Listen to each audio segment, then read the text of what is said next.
Hello. Hadirlah segala pergumulan, diganti kedamaian yang besar.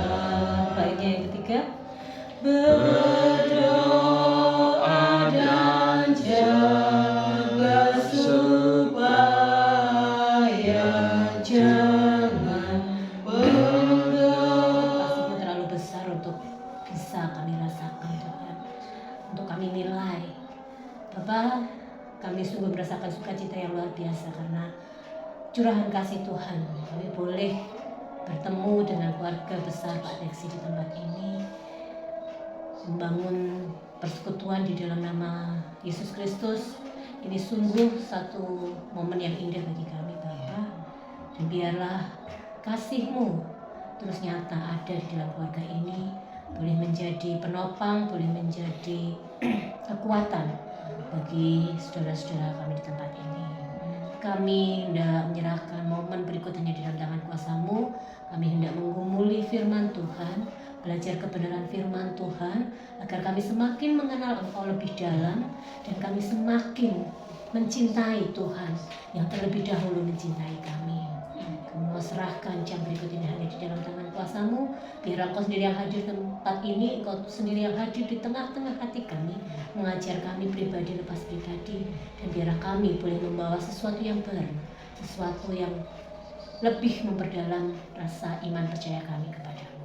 Di dalam nama Tuhan Yesus Kristus kami berdoa.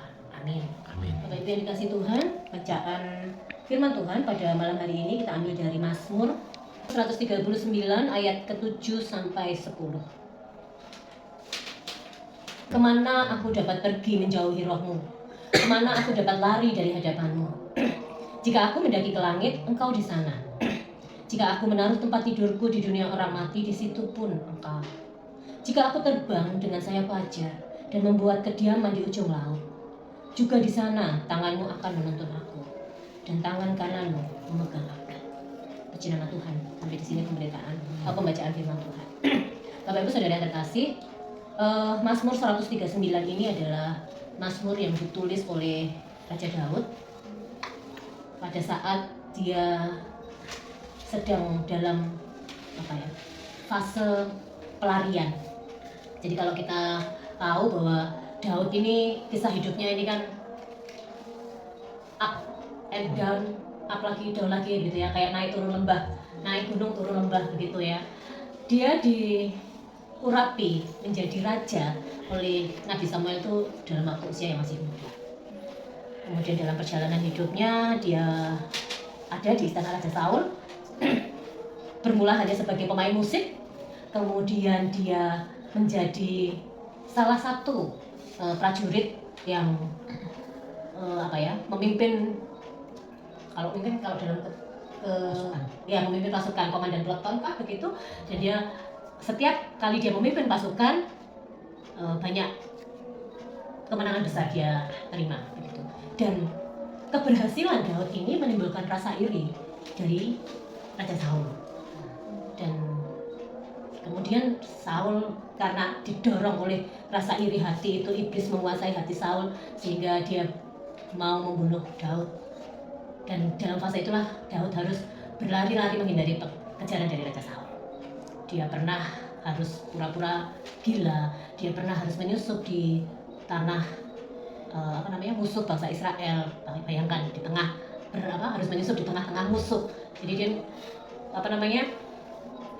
resikonya juga ya, kalau nggak ketangkep Raja Saul kan ketangkep musuhnya ya, mati juga kira-kira ya. Nah, di tengah kesulitan seperti itu, belum lagi bagaimana dia menghadapi kelaparan. Saat itu harus tidak ada makanan yang bisa dimakan, sampai harus satu saat memaksa dia memakan roti di meja sajian di Bait Allah. Hal-hal yang pahit itu pernah dialami oleh Daud.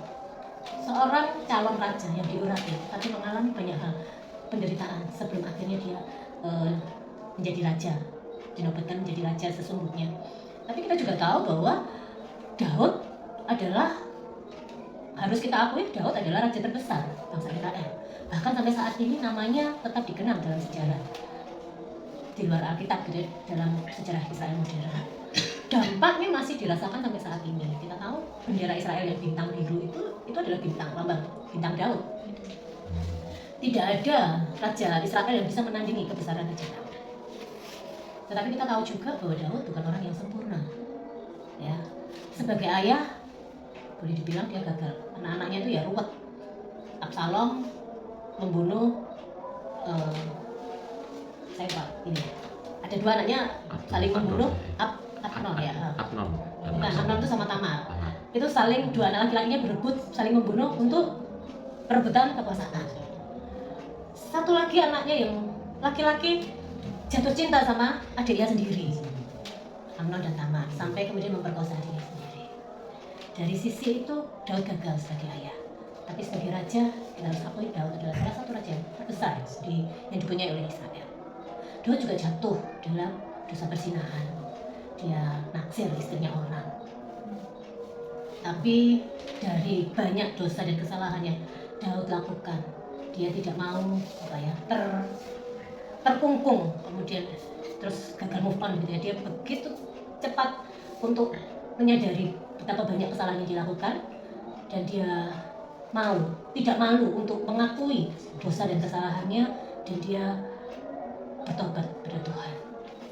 Nah, dalam kondisi dia berlari-lari menghindari Raja Saul, itulah Mazmur 139 ini ditulis. Kita akan sedikit belajar satu demi satu ayat yang kita baca.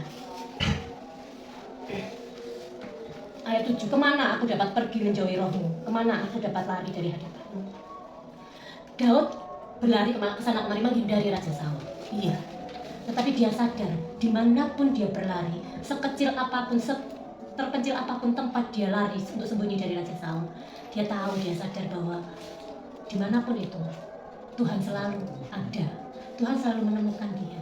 Tidak bisa dia lari dan bersembunyi dari Tuhan. Gak ada satu tempat pun di dunia ini di mana kita bisa sembunyi dari Tuhan. Seperti yang dirasakan oleh Daud. Di tengah kesulitan, banyak kesulitan yang dia alami, dia banyak juga mengalami penyertaan Tuhan. Kalau tadi saya sampaikan, dia pernah berlari, harus bersembunyi di tengah-tengah perkemahan musuh, begitu ya. Itu kalau bukan Tuhan sendiri yang melindungi dia, rasanya juga tidak mungkin. Karena pasukan musuh itu juga bukan orang yang awam, begitu, orang yang amatir. Mereka adalah orang yang berlatih. Nah, dia menyadari betul bahwa kemanapun dia, tangan Tuhan, kasih Tuhan, mata Tuhan, telinga Tuhan, itu tidak akan pernah tidak akan pernah tidak menyertai dia. Dia akan selalu ada dalam penyertaan Tuhan. Kemudian ayat 8. Jadi ayat 7 sampai 9 ini Daud menulis dengan begitu mencurahkan isi hatinya bahwa dimanapun tempat itu Tuhan selalu ada. Jika aku mendaki ke langit, Engkau ada di sana. Jika aku menaruh tempat tidurku di dunia orang mati pun, di situ Engkau ada. Jadi saudara-saudara, Bapak Ibu sekalian, bangsa Israel, kepercayaan bangsa Israel itu kan dalam memahami dunia itu kan terbagi jadi 3 secara umum begitu ya. Dunia atas gitu, dikisahkan di sini langit, ini adalah surga, tempat kediaman Allah, sesuatu yang tinggi begitu. Kemudian dunia tempat kita hidup, dan dunia orang mati itu diibaratkan di bawah, Sheol kalau dalam bahasa Ibrani-nya. Jadi dimanapun di dalam masa hidup maupun dia merasa mungkin kalau aku mati, entah aku ada di surga, entah aku ada di neraka, di situ pun Tuhan ada. Kemudian kalau saya boleh menafsirkan secara pribadi, ini kan sebuah kondisi yang vertikal begitu ya, kondisi yang vertikal, atas, tengah, dan bawah begitu ya. Dan kita lihat ayat 9. Jika aku terbang dengan sayap fajar dan membuat kediaman di ujung laut. Jadi kondisi geografis Israel itu kan memanjang begini ya, tepi pantai begitu ya. Jadi kalau sebelah timur itu adalah daerah pegunungan. Makanya dia katakan, bila aku pergi terbang dengan sayap fajar, karena daerah timur Israel itu adalah daerah pegunungan, tempat matahari terbit. Sementara di sisi barat itu pantai. Kalau kita sekarang tepi barat, nah itu kan pantai ya. Itu persis di daerah barat itu ya, pesisir sepanjang barat itu ya memang laut. Jadi di timur maupun di barat Tuhan ada. Dan kalau tadi kita ngomong vertikal, ini sekarang kita ngomong horizontal. Boleh, ini kalau dengan saya pribadi, ini kan jadi kayak salib ya.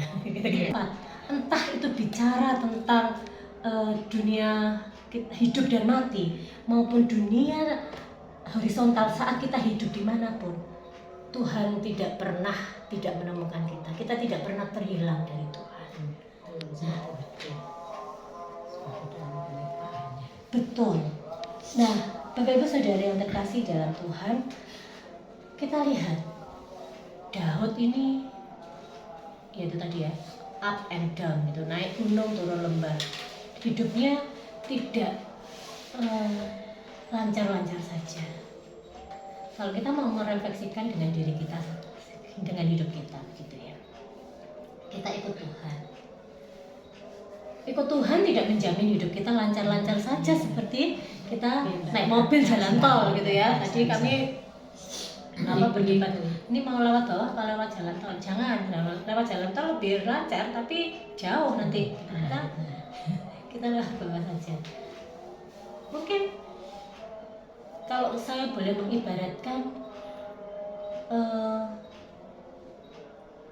kita ini bisa ada di padang gurun, tempat segala kesusahan mungkin kita alami.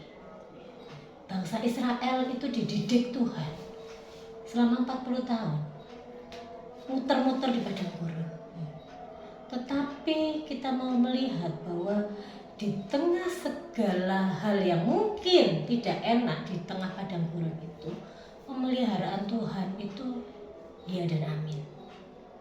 Coba Pak Eka baca, buka Lukas, Ulangan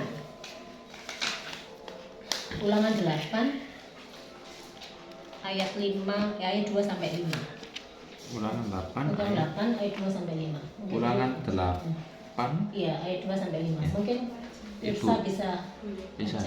Ayat 2 sampai 5. Iya. Bersyukur kepada Allah karena kebaikannya.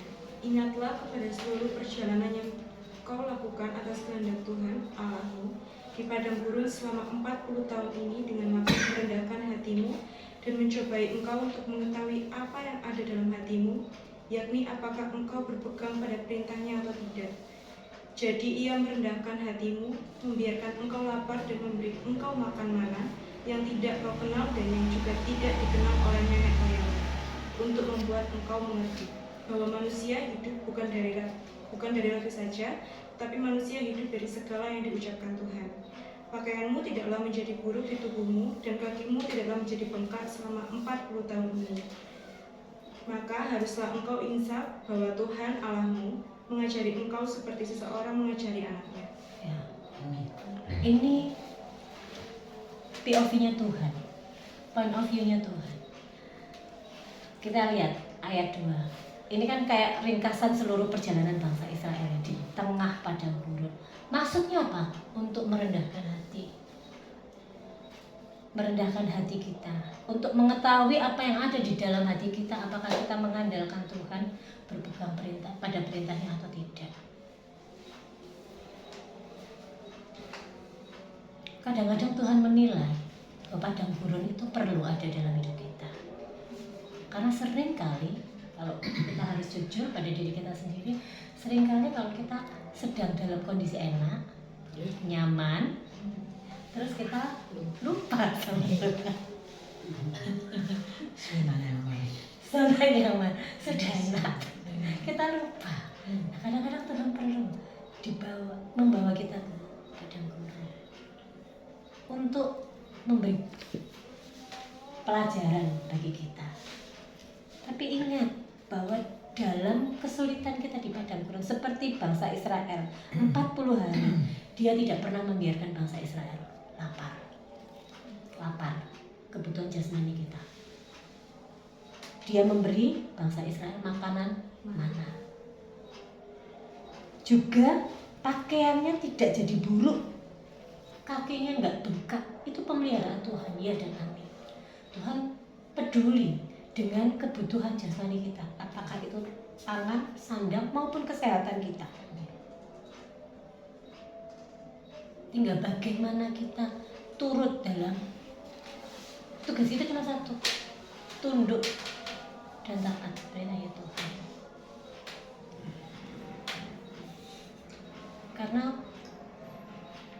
harus jadi satu keyakinan bagi kita bahwa mungkin bisa kita jatuh dalam kita ada di padang gurunnya Tuhan, tapi Tuhan tidak akan membiarkan kita tergeletak.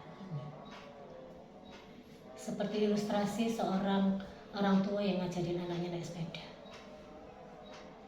Pada saat yang tepat menurut perhitungan orang tua, dia akan melepaskan pegangan dari sepeda itu untuk membiarkan anaknya bisa berjalan. Dia tidak akan gandoli terus gitu. Apakah pada saat dia melepaskan itu dia pasti memikirkan kemungkinan? Ya, mungkin ada kemungkinan anak ini akan jatuh. Tapi orang tua yang mengasihi anaknya, dia akan ada di sana. Mungkin jatuh iya, tapi tidak akan sampai tergeletak. Pasti akan cepat ditolong dan direngkuh. Dan kalau orang tua di dunia yang serba terbatas, yang pasti penuh dengan kelemahan, tidak membiarkan anaknya jatuh sampai tergeletak, betapa Tuhan lebih dari itu semua. Jadi perenungan kita pada malam hari ini adalah bagaimana kita bisa derek, bisa ikut maunya Tuhan, rencananya Tuhan, bukan rencana kita. Ya kalau kita mau ya kita berdoanya kayak Tuhan Yesus, biarlah cawan ini lalu daripadaku. Tapi tidak. Tuhan punya maksud tertentu. Tuhan membiarkan Daud ada dalam kejaran Saul supaya dia bisa belajar sesuatu. Dia menjadi pribadi yang tough, pribadi yang teguh, tegar, kuat. Dan dia akhirnya bisa menjadi raja yang besar. Bayangkan kalau Daud masih ada dalam situasi yang enak, dia nggak akan sekuat itu.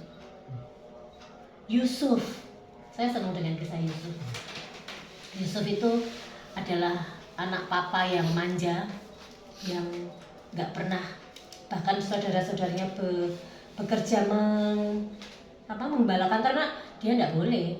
Pakaiannya paling bagus, dia ada di rumah jadi anaknya Bapak Daud, jadi anak manja yang ya sudah nggak ngerti gawean, nggak tahu pekerjaan. Bapaknya Yakub. Iya, bapaknya Yakub, ya kan. Ya, Daud ya, sorry ya, salah ya. Nah, dia bermimpi jadi pemimpin bagi saudara-saudaranya, tapi dia dibully oleh saudara-saudaranya, bahkan dijual jadi budak, masuk penjara. Bukan kesalahan dia. Untuk apa? Untuk mempersiapkan saudara-saudaranya untuk menjaga kelangsungan hidup sebuah bangsa. Jadi akhirnya menjadi orang kedua di negeri Mesir. Bayangkan kalau dia tetap ada dalam di bawah ketiak bapaknya, Bapak Yakub gitu, dia nggak akan bisa. Jadi mungkin kita saat ini dalam kondisi kita saat ini, kita nggak tahu rencana Tuhan bagaimana ke depan, kita belum paham. Tapi Alkitab menyatakan begitu banyak contoh bahwa Tuhan itu menyediakan masa depan yang indah. Dia mengajar kita semua seperti seorang ayah mengajar anaknya, seperti orang tua mengajar anaknya. Mungkin tidak enak, tapi itu melatih kita untuk menjadi pribadi yang teguh, yang tidak gampang lembek, yang tidak manja, jadi pribadi yang kuat menghadapi tekanan dunia yang ya saya yakin tidak baik-baik saja. Dunia tempat kita hidup tidak baik-baik saja, tapi Tuhan mau kita ada di sini dan berjuang, hidup seturut dengan kehendaknya berbaur, bercampur tanpa menjadi larut dengan dunia. Mungkin saat ini kita ada di padang gurunnya Tuhan, tapi seperti bangsa Israel yang dipelihara Tuhan, yakinlah bahwa Tuhan memelihara kita. Amin. Mari kita berdoa.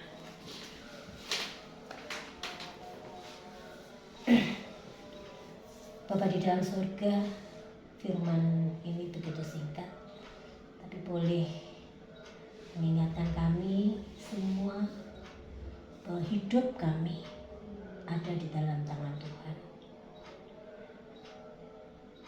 Hidup kami ada di bawah kendali Tuhan.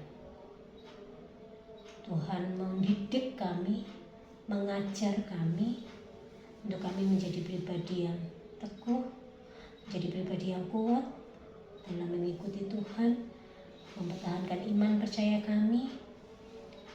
Dan Tuhan ingin agar kami juga memberi warna dalam lingkungan kami di sekitar. Kami tidak boleh larut ikut arus dunia, tapi kami hidup harus memberi dampak. Dan biarlah firman Tuhan pada malam hari ini menguatkan kami bahwa tangan Tuhan tidak pernah kurang kuat untuk menggenggam dan menggandeng kami. Biarlah janji Tuhan itu kami pegang, kami rasakan, dan kami hidupi di dalam hidup kami sehari-hari. Biarlah kami tidak menjadi khawatir akan apa yang kami makan, apa yang akan kami minum, apa yang akan kami pakai, tapi kami yakin akan janji dan pemeliharaan Tuhan. Ini doa kami Bapa, ini permohonan kami. Tuhan Yesus, dengarlah doa kami. Amin. Kita akan tutup dengan satu pujian. Tidak jadi operasi. Kan dia cuma mengeluh sakit. Ya, Terus akhirnya dibawa kontrol, saya bilang sama anaknya, bawa kontrol itu. Ya, ingat. Masih ada grupnya kok, nggak di Masih. grupnya asik. Enggak, Mas, grupnya ada. Grupnya nggak kita buka. Jadi saksi. Iya. Yang saya duduk Duduk aja. Ya, saya bersama keluarga berterima kasih banyak Bapak dan Ibu sudah mau datang bersama-sama datang berdoa untuk saya. Terima kasih banyak. Tuhan berkati pelayan Bapak dan Ibu. Terima kasih banyak. ya, Senang saya Amin. dapat kunjungan. Iya. monggo Bu. Mikir sebenarnya itu Mama. Ya. Apa, Bu? Pikir Karena apa, apa Bu? ya? Kok kalian nggak pernah ikut IMT? Nanti kalau ada apa-apa dengan saya gimana? Karena saya di Makassar tidak pernah alfa, tidak pernah absen, bilang harus ikut PW, ikut PKLU, semua saya ikut. Iya. Dulu iya, PIB. Nggak pernah. Tidak pernah. Iya, Di sini PW, semua kan? jalan, Wanita. aduh baru nggak tahu jalan saya. Dan kemarin itu kan kalau tante saya nggak ada begini itu rencananya kan nanti kalau Mama bisa ikut ibadah kan di Iya. Puri kan dekat. Kan nggak tahu Tuhan kasih beda lain ya. Habis itu enak Mama nanti kalau Mama ikut ibadah, ada ibadah lansia nanti Mama bisa Bisa ikut, pergi, tapi ya bisa sudah- pergi kan deket kali ya Di di Puri. Ya. Tahu-taunya Tuhan berkehendak lain. Tante Iya, saya nggak sakit, bisa, akhirnya memang. pulang ke sini. Oh, dulu di Jadinya sana, berdua di ya. Puri. Yang nemani tante saya. Cuma ya, nggak. Kita berdua orang tua di situ tidak pernah ikut ibadah kecuali kalau hari Minggu. Kata saya kita cuma duduk terus gini, orang semua pergi sektor, PTP, kita duduk terus.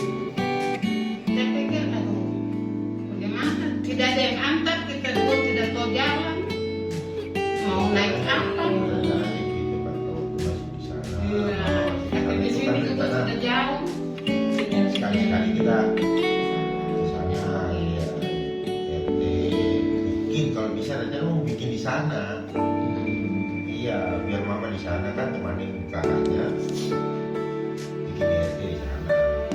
Karena tantenya Desi yang pendeta sebab Bogor bilang, kamu kalau dipanggil kan dari majelis dari Kosea panggil saya untuk pindah ke dari Manuel ke situ sama-sama dipilih. Terus saya bilang, ya saya bisa dari ikutan apa masa biar saya di sini karena apa saya bilang sama saja.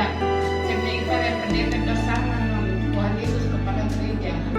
Yang penting saya tidak maksudnya bukan benci Bu ya, bukan di GBI. Nah, kalau karena ipar saya terangkan katanya BKJW bagus non, biasa bukan menyumbang dia pernah masuk di PGI, kamu ke situ saja, situ bagus. Nah, sudah. Cuma saya rasa gimana kok tidak pergi.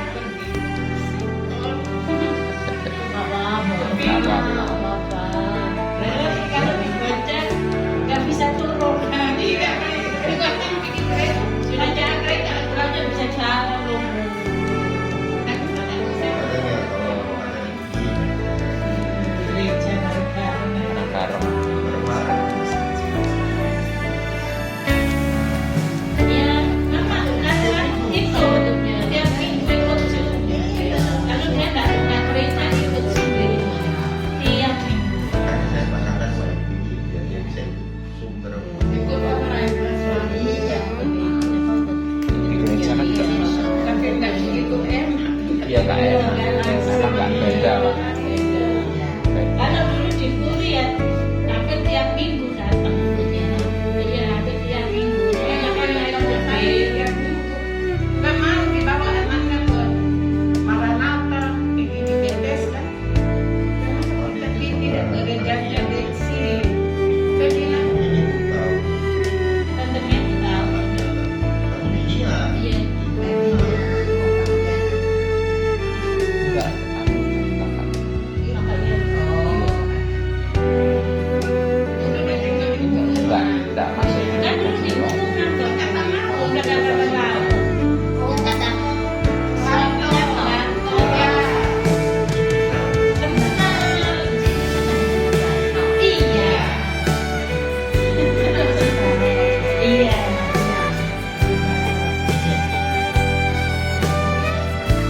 Iya, kan di situ. Kita kan kenal. Mantan.